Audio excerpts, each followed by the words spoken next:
नमस्कार दोस्तों, स्वागत है आप सभी का एक बार फिर से आपके अपने इस चैनल पर।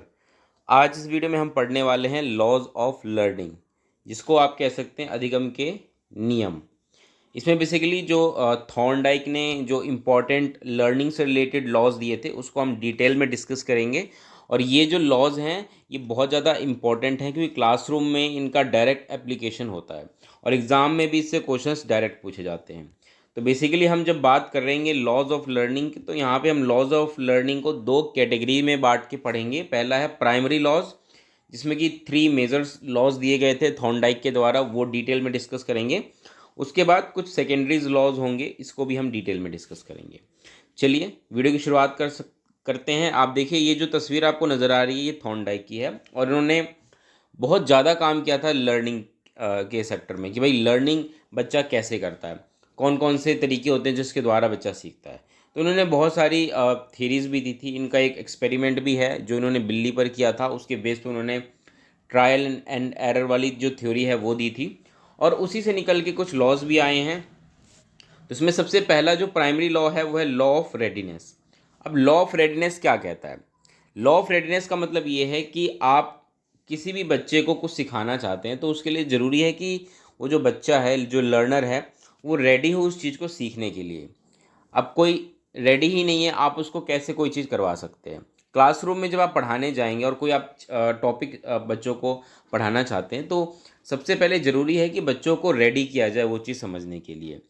बच्चे उस बच्चे का मान के चले इंटरेस्ट नहीं है तो आपको इंटरेस्ट क्रिएट करना पड़ेगा, चाहे आप कैसे भी करें, स्टोरी के थ्रू करें या कोई एक्टिविटी कराएं। तो पहले बच्चों को रेडी करना पड़ेगा उस टॉपिक के लिए। इसके अलावा और भी चीज़ें होती हैं जो बच्चे को अफेक्ट करती हैं, उन सारे फैक्टर्स पे आपको ध्यान देना पड़ेगा। फिज़िकली, इमोशनली बच्चा ठीक है या नहीं, ये सारे फैक्टर्स जो होते हैं बच्चे के ऊपर असर डालते हैं। तो बहुत ज़रूरी है कि बच्चा रेडी हो उस टॉपिक को समझने के लिए, तभी आप उसको वो चीज़ समझा सकते हैं। तो लॉ ऑफ रेडीनेस यही कहता है कि आप कोई भी चीज़ किसी व्यक्ति को तभी सिखा सकते हैं, किसी बच्चे को तभी सिखा सकते हैं जब वो उसको करने के लिए, सीखने के लिए रेडी हो, तैयार हो। चलिए आगे बढ़ते हैं। Next is law of practice. Law of practice यानी कि प्रयास या अभ्यास का नियम।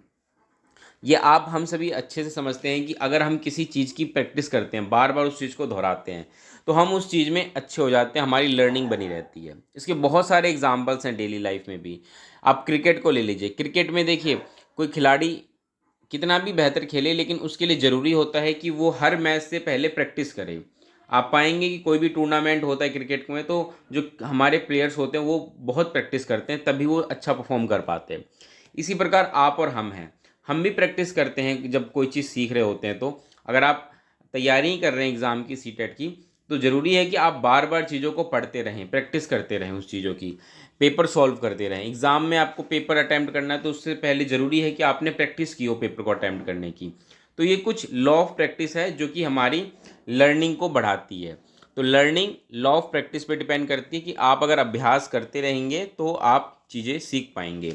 इसमें भी दो चीज़ें, दो लॉज आ जाते हैं, होता है law of use and law of disuse. यानी कि अगर आप प्रैक्टिस करते रहेंगे, कंटिन्यू यूज़ में रहेंगे, तो लर्निंग आपकी बनी रहेगी। लेकिन जैसे ही आप प्रैक्टिस छोड़ देंगे, डिसयूज़ करेंगे, प्रैक्टिस करना छोड़ देंगे, तो आपकी जो लर्निंग है वो धीरे धीरे धीरे धीरे ख़त्म हो जाएगी। है ना? आपको एक मान के चलिए आपने सीटेट की तैयारी की और आप सीटेट आपका क्लियर हो गया और आप फिर 2-3 साल बाद सोचे कि मैं फिर से सीटेट की का एग्ज़ाम देकर देखता हूँ, लेकिन आपने इस बीच तैयारी नहीं की। तो आपने जो चीज़ें भी पढ़ी हैं अभी तक, वो आप क्या है कि धीरे धीरे भूल जाएंगे और जब आप दोबारा से पेपर देने की कोशिश करेंगे तो आपको लगेगा कि मैं सारी चीज़ें भूल चुका हूँ। क्यों? क्योंकि ये आपके प्रैक्टिस में नहीं रही चीज़ें। चलिए आगे बढ़ते हैं। Next is law of effect. Law of effect का मतलब ये है कि ऐसी चीज़ें जिनको करने से हमें खुशी मिलती है, मज़ा आता है, हमारा इंटरेस्ट होता है उस चीज़ में, सेटिस्फेक्शन मिलती है, वो चीज़ें हम जल्दी सीखते हैं। और ऐसी चीज़ें जिससे हमें करने में इरिटेशन होती है, मज़ा नहीं आता, हमारा जो एक्सपीरियंस होता है वो बहुत ही बुरा होता है, तो हम क्या है कि उस चीज़ को करना पसंद नहीं करते। जैसे मान के चलिए कि अगर आपको किसी से मिलना पसंद है, कोई आपका ख़ास दोस्त है जिससे आप मिलना पसंद करते हैं, बातें करना पसंद करते हैं, तो आप उसके साथ समय बिताना पसंद करेंगे। लेकिन अगर कोई ऐसे व्यक्ति जिसको आप पसंद नहीं करते, आप उससे बचना चाहते हैं, तो आपको कहीं भी दिखेगा आप बच के निकलने की कोशिश करेंगे, है ना। इसको ऐसे समझने की कोशिश करिए। तो law of effect basically depend करता है कि जो रिजल्ट होगा वो कैसा रहेगा। कोई भी लर्निंग हुई उसके बाद रिजल्ट कैसा आया, उस पर डिपेंड करता है लॉ ऑफ इफेक्ट। चलिए आगे बढ़ते हैं। ये कुछ प्राइमरी लॉज थे लर्निंग के जो थॉर्नडाइक ने दिए थे और हमने इसको डिटेल में डिस्कस किया। अब हम बात करते हैं कुछ सेकेंडरी लॉज की, सेकेंडरी लॉज ऑफ लर्निंग। इसमें सबसे पहला है लॉ ऑफ मल्टीपल रिस्पॉन्स। इसको आप ऐसे समझिए कि किसी भी काम को करने के लिए हम क्या करते हैं कि बहुत सारे एफर्ट्स करते हैं, और उसमें से कोई एक एफर्ट ऐसा होता है जिसकी वजह से हमारी जो प्रॉब्लम होती है, वो काम होता है, वो हो जाता है। फॉर एग्ज़ाम्पल जैसे कि ट्रायल एंड एरर वाले थ्योरी में जब बिल्ली पर एक्सपेरिमेंट किया गया था, तो बिल्ली ने बहुत सारे एफर्ट्स किए थे, तब जाके लीवर दबा और दरवाज़ा खुला और बिल्ली ने खाना खाया। तो मल्टीपल रिस्पॉन्स का मतलब ही यही है कि हमें जो हमारे सामने कोई प्रॉब्लम आती है, तो हम क्या करते हैं, उससे निपटने के लिए मल्टीपल सॉल्यूशंस ढूंढते हैं, बहुत सारे एक्शंस लेते हैं उससे निपटने के लिए, उसमें से कोई एक होता है जो ठीक बैठता है, और फिर हम क्या है कि उस चीज़ को सीख पाते हैं, कर पाते हैं। तो यह है law of multiple response. Next is law of mental attitude, कि किसी भी चीज़ के प्रति आपका नज़रिया कैसा है। जिस चीज़ के प्रति आपका नज़रिया पॉजिटिव है आप उसको सीख लेंगे, जिसके प्रति नेगेटिव है आप नहीं सीख पाएंगे। जैसे आप में से बहुत लोग होंगे जिनको मैथ्स शायद पसंद ना हो, तो आपका मैथ्स पसंद नहीं है, इसका मतलब क्या है कि आपका एक मेंटल एटीट्यूड जो है मैथ्स के प्रति वो नेगेटिव है। तो इस केस में क्या होगा कि आप मैथ्स उतना अच्छे से नहीं सीख पाएंगे। लेकिन कोई व्यक्ति जो मैथ्स को लेकर पॉजिटिव एटीट्यूड रखता है, उसको मज़ा आता है वो चीज़ करने में, तो वो व्यक्ति मैथ्स को अच्छे से समझ पाएगा, जल्दी सीख पाएगा। तो एग्जाम्पल है लॉ ऑफ मेंटल एटीट्यूड का। Next is law of prepotency of element. Prepotency of element का मतलब ये है कि लर्निंग में अगर कोई चीज़ हम सीख रहे हैं तो उसमें बहुत सारे एलिमेंट्स होते हैं, ठीक है। अब बहुत सारे एलिमेंट्स हैं तो उसमें से कुछ होंगे एलिमेंट्स जो कि रिलीवेंट होंगे, कुछ होंगे जो इररिलीवेंट होंगे। तो हमें क्या करना है कि जब बच्चों को हम कोई चीज़ सिखा रहे हैं तो हमें ध्यान रखना है कि इससे रिलेटेड रिलीवेंट चीज़ें क्या क्या हैं, वो हमें बच्चों को सिखाना है। इररिलेवेंट चीज़ों को हटा देना है। इससे क्या है कि बच्चा लर्निंग तेज़ी से करेगा। आई होप आप समझ पा रहे होंगे law of prepotency of element. आगे बढ़ते हैं लॉ ऑफ सिमिलैरिटी।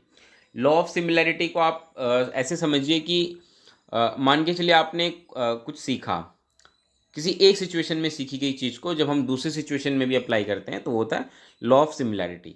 और ये कब पॉसिबल होता है, वो तब पॉसिबल होता है कि इन दोनों सिचुएशन में कुछ चीज़ें कॉमन हो। फॉर एग्जाम्पल मान के चलिए कि आप टेनिस खेलते हैं और अब आप बैडमिंटन खेलना चाहते हैं। तो टेनिस खेलने में और बैडमिंटन खेलने में बहुत सारी चीज़ें यहाँ पे आपको कॉमन मिलेंगी। फॉर एग्जांपल दोनों में ही जो रैकेट होती है उसका यूज़ होता है, लगभग लगभग उसमें आपको गेंद पास करना होता है, यहाँ पे आपको शटल कॉक पास करनी होती है। टेक्निक्स काफ़ी हद तक सेम होती हैं। तो बहुत सारी ऐसी चीज़ें हैं जो कि बैडमिंटन एंड टेनिस में सेम है, और अगर आप टेनिस खेलना जानते हैं तो बहुत सारी ऐसी चीज़ें आपको हेल्प करेंगी बैडमिंटन खेलने में। तो ये है law of similarity. I hope आप समझ पाए होंगे। Next is law of associative shifting. Basically जो ये लॉ ऑफ एसोसिएटिव शिफ्टिंग है, ये स्टिमुलस एंड जो रिस्पॉन्स होता है इनके बीच के रिलेशन की बात हो रही है। जब पेवलोव ने अपनी थ्योरी दी थी स्टिमुलस रिस्पॉन्स वाली, तो उसमें उन्होंने देखा था कि कैसे जो कुत्ता है वो घंटी से उसको उसके व्यवहार को लिंक किया गया। जैसे ही घंटी बजी खाना दे दिया जाता था। तो पहले तो उस कुत्ते को भूख लगी थी, तो जो उसका व्यवहार था उसके मुंह से लार आने लगता था खाने को देखकर। तो लार आना जो रिस्पॉन्स है वो खाना एक स्टिमुलस था उसके सामने, जिसको कि धीरे धीरे शिफ्ट किया गया घंटी के ऊपर। तो एसोसिएटिव शिफ्टिंग का ही मतलब यहाँ पर ये है कि हम कैसे स्टिमुलस को शिफ्ट कर दें, किसी व्यक्ति के रिस्पॉन्स को इफ़ेक्ट करने के लिए हम स्टिमुलस को चेंज कर दें, और इसी का यूज़ हम लर्निंग में भी कर सकते हैं। तो ये था law of associative shifting. Next is law of primacy. Law of primacy का मतलब ये होता है कि ऐसी चीज़ जो हम किसी बच्चे को स्टार्टिंग में सिखाते हैं, स्टार्टिंग में सिखाई हुई चीज़ बच्चे को बच्चे की उसकी वो वाली लर्निंग ज़्यादा बेटर होती है बजाय जो बच्चा लास्ट में सीख रहा है। तो इसलिए जब क्लासरूम में जब आप पढ़ा रहे हो तो ध्यान रखें कि मोस्ट इंपॉर्टेंट चीज़ें आप स्टार्टिंग में बच्चों को बताएं और जो लेस इंपॉर्टेंट है उसको लास्ट में बताएं। इससे क्या होगा कि बच्चा स्टार्टिंग में जो जो चीज़ें सीखेगा उसकी लर्निंग बेटर होगी, वो अच्छे से सीखेगा, और एंड में जो आप उसको बताएंगे उसमें लर्निंग बच्चे की थोड़ी सी कम होगी। ये लॉ ऑफ प्राइमेसी बताती है। Next is law of recency. Law of recency का मतलब क्या है? लॉ ऑफ रिसेंसी का मतलब ये है कि ऐसी चीज़ जो अभी रिसेंट में की गई है उसकी लर्निंग बनी रहती है ना। इसको एग्जाम्पल से समझने की कोशिश करिए कि आप एग्ज़ाम में जब देते हैं, एग्ज़ाम देने जाते हैं, तो एग्ज़ाम से पहले आप रिवीजन करते हैं बार बार। तो रिवीजन क्यों करते हैं आप बार बार? रिवीजन आप इसलिए करते हैं ताकि आपको जो चीज़ें आप पढ़ के जा रहे हैं वो आपके दिमाग में बनी रहे एग्ज़ाम वाले दिन भी। ऐसा क्यों होता है? क्योंकि यहाँ पे लॉ ऑफ रिसेंसी काम करती है कि आपने अभी अभी अभी वो चीज़ें सीखी हैं, अभी अभी वो चीज़ें आप पढ़ के आए हैं, तो आपके दिमाग में है वो। तो लॉ ऑफ रिसेंसी इसी को कहते हैं। Next is law of intensity of stimulus, कि किसी भी चीज़ को सीखने के लिए ज़रूरी है कि स्टिमुलस कितना इंटेंसिव है। फॉर एग्ज़ाम्पल जैसे कि जब यहाँ पे हम बात करें उसकी पेवलो वाले की, तो उसमें जब कुत्ते को के मुंह से लार आता था, तो लार आने का जो उसका व्यवहार था वो कैसे इफ़ेक्ट हो रहा था? खाने से। खाना उसके लिए एक बहुत ही इंटेंस स्टिमुलस था। खाने को देखते ही उसके मुंह से लार आने लगती थी। लेकिन दूसरा जो स्टिमुलस था, घंटी, घंटी भी बहुत इंटेंसिव थी। घंटी बजती थी तो कुत्ते को सुनाई देती थी और वो तुरंत खड़ा हो जाता था। तो यहाँ पे इंटेंसिटी बहुत इंपॉर्टेंट है, जो स्टिमुलस बच्चे के सामने रखा जा रहा है उसका। Next is law of partial activity. Law of partial activity का मतलब ये है कि हमें अगर बच्चे को कोई चीज़ सिखानी है तो हम बच्चे को वो सारी चीज़ एक बार में नहीं सिखा सकते, बल्कि पार्ट्स में सिखा सकते हैं। तो पार्ट्स में सिखाने की बात इसमें की जाती है। आपने भी देखा होगा ना कि अगर जब हम बच्चों को कोई टॉपिक पढ़ाते हैं तो हम पार्ट्स में पढ़ाते हैं, एकदम से सारा कुछ थोड़ी पढ़ा देते हैं। बच्चे को अगर इकोनॉमिक्स का ही अगर आप कोई कंसेप्ट पढ़ा रहे हैं तो इकोनॉमिक्स एक ही बुक में थोड़ा सारा कुछ हम बच्चों को पढ़ा देंगे। पहले बच्चों को बेसिक कंसेप्ट समझाएंगे, इंडियन इकोनॉमिक्स कैसी है उसको समझाएंगे।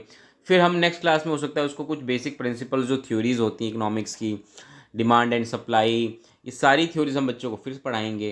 तो पार्शियलिटी मतलब पार्शियल एक्टिविटी, धीरे धीरे बच्चों को कोई चीज़ सिखानी है, एकदम से सारी चीज़ें नहीं सिखानी है।